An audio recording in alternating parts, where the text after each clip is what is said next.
मेरे ससुर अपने सख्त हाथों से मेरे नरम वजूद को दबाने लगे, माया के पल्लू को उसके जिस्म से अलग किया और अपने होठों को उसके होठों पर रख दिया। नमस्ते दोस्तों, मेरा नाम माया है। बाहर से संस्कारी और समाज में ऊंचे रसूख वाले इस आलीशान बंगले की नींव अंदर से कितनी खोखली थी, ये सिर्फ माया जानती थी। माया को जब पता चला कि उसका पति उसे धोखा दे रहा है तो उसका दिल टूट गया। लेकिन उसके सब्र का बांध तब टूटा जब उसने एक रात छुपकर ससुर दीनानाथ और अपने पति की बात सुनी।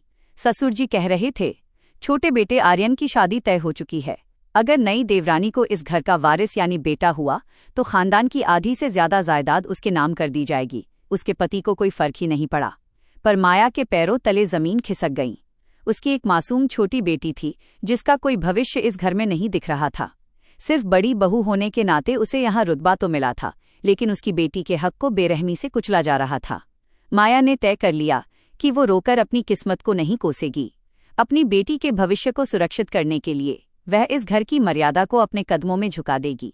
उसका पहला मोहरा बना उसका छोटा देवर आर्यन, जो हाल ही में विदेश से पढ़ाई पूरी करके लौटा था। आर्यन बेहद भोला, मासूम और माया के इस खामोश गुस्से से पूरी तरह अनजान था।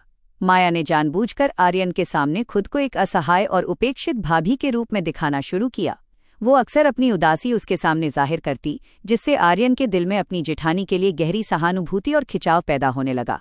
एक उमस भरी दोपहर जब घर के बाकी मर्द बिजनेस के सिलसिले में बाहर थे, माया ने अपने खेल की पहली चाल चली। उसने आर्यन को अपने बेडरूम में अलमारी से कुछ जरूरी जमीनी कागजात ढूंढने के बहाने बुलाया। कमरे का माहौल बेहद मादक था। बड़ी ई की ठंडी हवा और माया के बदन से उठती तीखी खुशबू ने आर्यन के होश उड़ा दिए। माया सिल्क की एक ढीली साड़ी में बेड पर बैठी थी। भाभी, वो कागजात कहाँ रखे हैं? आर्यन ने झिझकते हुए पूछा। उसकी नजरें माया के खुले कंधों पर टिक गईं।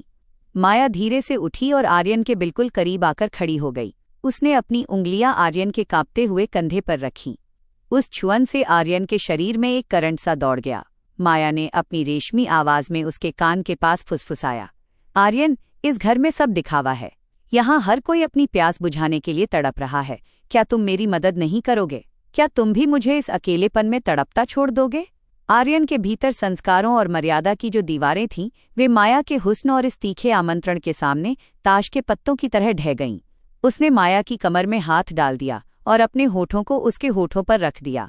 और उस दोपहर इस आलीशान घर की मर्यादा की दीवार को देवर और भाभी ने गिरा दिया था। रिश्तों को ताक पर रखकर दोनों ने वह खेल खेला जिसे सोचना भी पाप है। बिस्तर पर माया आर्यन के गले लगी हुई थी, लेकिन उसकी आंखें बंद नहीं थीं। वे कमरे के एक कोने में छिपे उस छोटे से स्पाई कैमरे को देख रही थीं, जो आर्यन के पतन की हर एक हरकत को रिकॉर्ड कर रहा था। कहानी अभी बाकी है। अगला ट्विस्ट जानने के लिए सब्सक्राइब बटन पर क्लिक करें। आर्यन अब माया के इशारों पर नाचने वाली कठपुतली बन चुका था। वो दिन रात बस माया के ख्यालों में खोया रहता, और जब मौका लगता दोनों वो बेशर्मी फिर दोहराते। आर्यन इस बात से पूरी तरह अनजान कि उसके बेडरूम की हर एक हरकत माया के फोन में रिकॉर्ड हो रही है। लेकिन माया का इरादा सिर्फ एक देवर को फंसाना नहीं था। उसका लक्ष्य तो इस आलीशान साम्राज्य की चाबियां और तिजोरी का मालिकाना हक हासिल करना था। लेकिन माया जानती थी कि सिर्फ एक देवर को वश में करने से उसकी बेटी का भविष्य सुरक्षित नहीं होगा। उसे असली ताकत चाहिए थी, जो उसे सिर्फ ससुर दीनानाथ से मिल सकती है, और इसके लिए उसे घर के सबसे बड़े दरिंदे यानी अपने ससुर दीनानाथ को रास्ते पर लाना था। दीनानाथ शहर के रसूखदार बिजनेसमैन थे। समाज में उनकी पहचान एक संस्कारी, कड़क और धर्म कर्म को मानने वाले बुजुर्ग की थी। लेकिन माया इस खानदान की रग रग से वाकिफ थी। वो जानती थी कि ससुर जी की संस्कारी आंखें अक्सर घर की नौकरानियों और खुद उस पर किस गंदी नीयत से टिकती थीं। माया ने अब अपनी चाल बदली। उसने आर्यन को अपने जाल में लपेट था, पर साथ ही साथ अपना ध्यान दीनानाथ पर भी केंद्रित कर दिया। एक शाम जब माया के पति बिजनेस ट्रिप पर बाहर थे और आर्यन किसी काम से शहर से दूर था, घर में सिर्फ माया और दीनानाथ थे। माया ने इस मौके का पूरा फायदा उठाया। उसने पारदर्शी नेट की साड़ी पहनी और दीनानाथ के कमरे में उनके पैर दबाने के बहाने दाखिल हुई। ससुर जी, आपके पैर बहुत दर्द कर रहे होंगे। आज सारा दिन आप भाग दौड़ कर रहे थे, माया ने अपनी आवाज में शहद घोलते हुए कहा और उनके पैरों के पास बैठ गई। दीनानाथ ने पहले तो थोड़ा संकोच दिखाया, लेकिन जैसे ही माया की मखमली उंगलियों ने उनके पैरों को छुआ, बूढ़े खून में वासना का उबाल आ गया। माया ने जानबूझकर साड़ी का पल्लू थोड़ा खिसका दिया। दीनानाथ की भूखी नजरें माया के जिस्म पर ठहर गईं। मर्यादा की बड़ी बड़ी बातें करने वाले दीनानाथ का हाथ धीरे धीरे ऊपर की ओर बढ़ा और उन्होंने माया का हाथ थाम लिया। माया, तुम इस घर की बड़ी बहू ही नहीं, इस घर की रौनक हो। तुम्हारा पति तुम्हारी कद्र नहीं जानता, पर मैं जानता हूँ। दीनानाथ की आवाज में हवस साफ झलक रही थी। माया ने मन ही मन एक ठंडी मुस्कान बिखेरी। उसने बिना किसी विरोध के खुद को दीनानाथ की बाहों में सौंप दिया। दीनानाथ अपने सख्त हाथों से उसके नरम वजूद को दबाने लगा, माया के पल्लू को उसके जिस्म से अलग किया और अपने होठों को उसके होठों पर रख दिया। उस रात उस संस्कारी बाप ने अपने ही बड़े बेटे की पत्नी की मर्यादा को तार तार कर दिया। संस्कार उसे कमरे की चौखट पर दम तोड़ चुकी थी, लेकिन दीनानाथ ये नहीं जानते थे कि जिस बेड पर वे अपनी हवस मिटा रहे थे, उसके ठीक सामने लगे एक की चेन में छुपा मिनी कैमरा इस खानदान के मुखिया के असली चेहरे को कैद कर रहा था। माया ने एक ही तीर से दो शिकार कर लिए थे। बाप और बेटा दोनों अब उसकी मुट्ठी में थे, पर माया को ये मालूम था कि वो दीनानाथ से सीधे जायदाद के कागजों पर हस्ताक्षर नहीं करवा सकती थी। इसलिए माया ने घर के सबसे पुराने और राजदार नौकर रामू को अपना जरिया बनाने का फैसला किया। रामू सालों से इस घर के हर अंधेरे कोने से वाकिफ था। वो मुखिया जी का सबसे करीबी था और अक्सर उनके जरूरी दस्तावेजों को बैंक या दफ्तर ले जाने का काम वही करता था। माया ने गौर किया था कि रामू की गंदी नजरें अक्सर उसके जिस्म का पीछा करती थीं। माया ने इसी कमजोरी को अपना हथियार बनाया। एक शाम जब घर का कोना कोना सन्नाटे में डूबा था, माया ने रामू को अपने स्टोर रूम में कुछ भारी सामान उठाने के बहाने बुलाया। जैसे ही रामू अंदर आया, माया ने साड़ी का पल्लू जानबूझकर गिरा दिया और अपनी आंखों में एक बनावटी बेबसी भर ली। फिर वो स्टोर रूम में वो हुआ जिसने नौकर मालिक का फर्क खत्म कर दिया। रामू जो अब तक इस हवेली के इज्जत का रखवाला था, वही इस घर की इज्जत को तार तार कर रहा था, और माया भी उसका पूरा साथ दे रही थी। कहीं न कहीं माया को भी अलग अलग मर्द का स्वाद चखने में बड़ा मजा आ रहा था।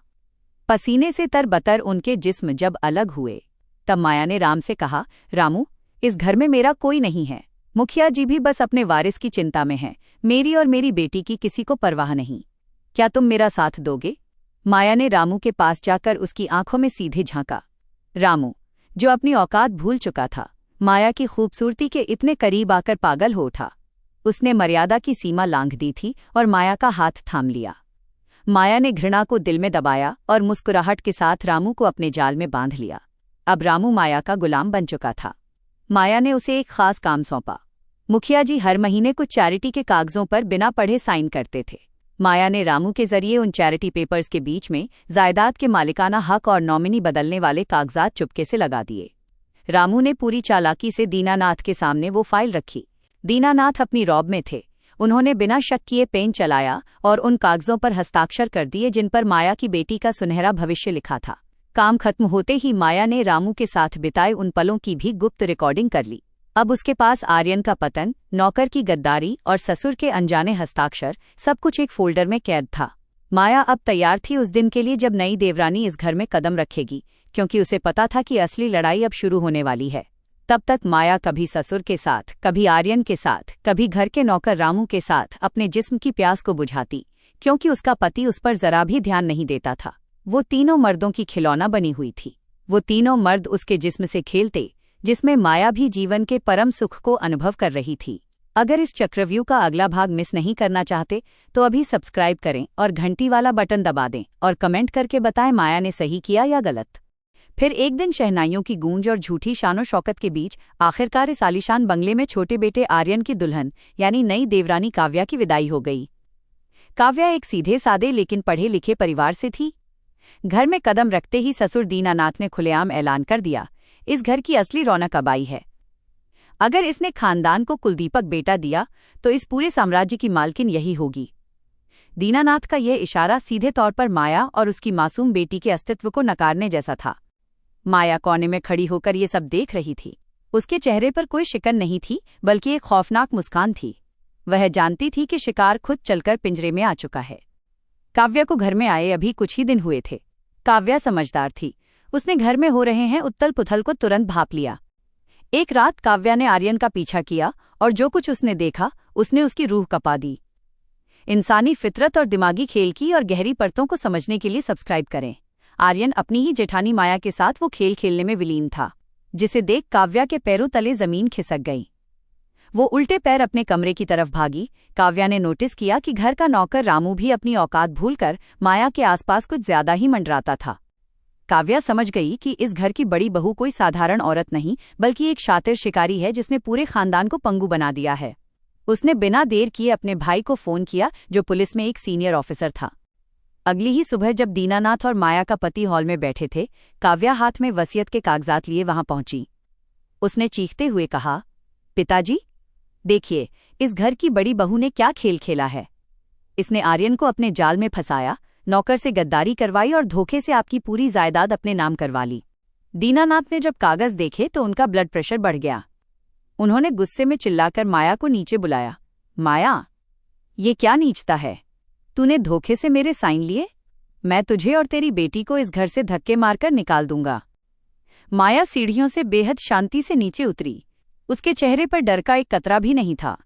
उसने अपनी जेब से फोन निकाला और कहा, मुखिया जी, चिल्लाने से पहले जरा स्क्रीन पर नजर डालिए। माया के फोन का बटन दबाते ही हॉल की बड़ी स्क्रीन पर जो वीडियो शुरू हुआ, उसने पूरे कमरे के तापमान को जैसे जमा दिया। स्क्रीन पर आर्यन और माया के अंतरंग पलों से लेकर नौकर रामू के साथ की गई साजिशें और खुद मुखिया दीनानाथ के बंद कमरों के वो गुप्त राज चल रहे थे जो समाज में उनकी इज्जत की धज्जियां उड़ाने के लिए काफी थे। दीनानाथ का चेहरा पीला पड़ गया और आर्यन घुटनों के बल बैठ गया। अपने पति और ससुर के असली चेहरों को देखकर काव्या भी दंग रह गई। तभी बाहर पुलिस की सायरन गूंजी। काव्या का भाई, जो पुलिस इंस्पेक्टर था, हाथ में वारंट लिए भारी पुलिस बल के साथ हॉल में दाखिल हुआ। काव्या, क्या बात है? तुमने फोन पर धोखाधड़ी और ब्लैकमेलिंग की बात कही थी। कौन है वो औरत? काव्या के भाई ने सख्त लहजे में पूछा और उसकी नजर सीधे माया पर टिकी। काव्या ने कांपती उंगली से माया की तरफ इशारा किया। भैया, यही है वो। इसने धोखे से वसीयत के कागजों पर दस्तखत करवाए हैं और पूरे घर को ब्लैकमेल कर रही है। इसे अरेस्ट कीजिए। इंस्पेक्टर जैसे ही माया की तरफ बढ़ा, माया ने बेहद सुकून से अपनी कॉफी की चुस्की ली और सोफे पर बैठ गई। उसने वसीयत के असली पेपर्स टेबल पर रखे और मुस्कुराकर इंस्पेक्टर से कहा, इंस्पेक्टर साहब, जरा ठंडे दिमाग से सोचिए। अरेस्ट वारंट किस जुर्म का है? धोखाधड़ी का। इन कागजात पर मुखिया जी के असली और कानूनी हस्ताक्षर हैं जो उन्होंने पूरे होशोवास में किए हैं। इसके गवाह खुद घर के वफादार नौकर रामू हैं। काव्या चीखी, तुमने ब्लैकमेल करके ये सब किया है। तुम्हारे पास इन सब की रिकॉर्डिंग्स हैं। माया ने एक ठंडी नजर काव्या पर डाली और फिर इंस्पेक्टर की तरफ देखकर बोली, रिकॉर्डिंग? कैसी रिकॉर्डिंग? इंस्पेक्टर साहब, मेरे पास कोई रिकॉर्डिंग नहीं है। वो तो बस एक होम थिएटर का पारिवारिक वीडियो था जो अभी बंद हो चुका है। वैसे भी अगर इस घर की कोई भी बात बाहर लीक होती है तो बदनामी किसकी होगी? उस संस्कारी खानदान की जिसका छोटा बेटा अपनी जेठानी के पीछे पागल था और जिसका मुखिया खुद। खैर, आप तो समझदार हैं। माया का ये इशारा सीधे तौर पर एक खुली धमकी था। अगर पुलिस माया को हाथ भी लगाती तो वो उन सारी रिकॉर्डिंग्स को क्लाउड स्टोरेज के जरिए इंटरनेट पर लाइव कर देती। दीनानाथ को समझ आ गया था कि अगर वे जेल गए तो इज्जत, रसूख और पैसा सब कुछ हमेशा के लिए खत्म हो जाएगा। दीनानाथ ने कांपते हुए इंस्पेक्टर का हाथ पकड़ा। इंस्पेक्टर साहब, रुकिए, ये हमारी घर की बात है। काव्या से कोई गलतफहमी हुई है। मैंने खुद ये जायदाद अपनी बड़ी बहू और उसकी बेटी के नाम की है। यहाँ कोई जुर्म नहीं हुआ है।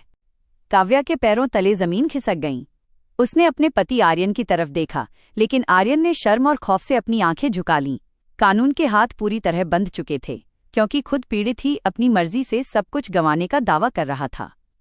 इंस्पेक्टर को मजबूरी में अपनी टीम के साथ वापस लौटना पड़ा। काव्या अपनी देवरानी की विदाई के पहले ही दिन इस चक्रव्यूह के सामने पूरी तरह हार चुकी थी। पुलिस के जाते ही माया उठी। उसने वसीयत के कागजात समेटे और अपनी मासूम बेटी को गोद में उठा लिया। उसने पलटकर हॉल में खड़े उन तमाम मर्दों और नई नवेली देवरानी की तरफ देखा। अब इस आलीशान साम्राज्य की असली और इकलौती सुल्तान माया थी। जेठानी का जाल पूरी तरह कामयाब हो चुका था। जहां मर्यादा की राख पर एक मां ने अपनी बेटी के सुनहरे भविष्य का किला खड़ा कर दिया था। 1000 सब्सक्राइबर्स की मंजिल करीब है, बस आपका एक साथ चाहिए। अभी सब्सक्राइब करें।